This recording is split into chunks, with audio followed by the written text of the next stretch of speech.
we, like many, made most of our money from in-person and live events and workshops, and of course that instantaneously disappeared.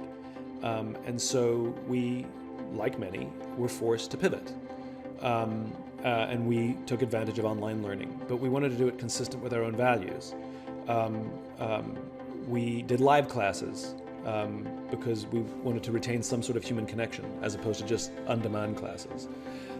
We called up people who we knew, whose work we admired, and we said, "You're struggling too. Why don't you come and share your genius on our platform?" And it became a very cooperative thing. But there's a few tactics that I learned to get from A to B that were really helpful that I never would have done if I didn't have that extreme pressure. So one of the things we did is we shared with the team the vision, which we had, and then we said to the whole team, we can't do this alone. This is literally a team effort. And so what I want 15 ideas from each person in the next 48 hours about how we can deliver on that vision. And the team freaked out. 15 ideas in 48 hours? And if they wanted to work in teams, I was fine with that. And the reason for that is the pressure, if I gave them 3 weeks, well, they would have all done the work the 48 hours before anyway. So,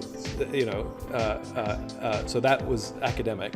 But the important thing was the reason for 15 ideas is because if I only asked for 2 or 3 or 3 or 4, those would be the same ideas I came up with. And it's the ideas that 11, 12, and 13 that were the brilliant ones. And when we came together to report out, we did it in sort of a unique way. I sort of gave this little speech where I said, okay, this is not a competition. This is about contribution. If one person has 6 amazing ideas and you have none, instead of being angry, say thank you, because they just saved your job because they had a great idea. Also, what I learned is that there's a difference between somebody who has an idea and somebody who's good at executing an idea. And the reality is the most creative people in the team that could come up with the ideas weren't the best at executing them.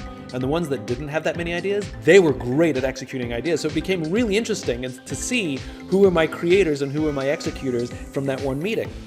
And we played Boggle rules, if you've ever played the game Boggle.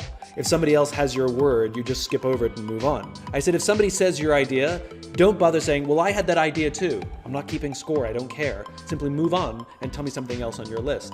And we only let people report out 2 or 3 ideas at a time. That way we could sort of get a flavor. And what ended up happening was people would build on the ideas that they heard. And the set of ideas that we had at the end became our ideas. Nobody could claim them anymore because we'd all sort of tinkered with them. And then we broke them into 3 buckets: green, yellow, and red. A green idea was an idea we could execute with the money we had, and we could execute it within the week. A yellow idea was an idea that needed a little more resource, probably take a week to a month. And a red idea, no matter how good it was too expensive or take too long, and we just parked it and said, we'll deal with those one day.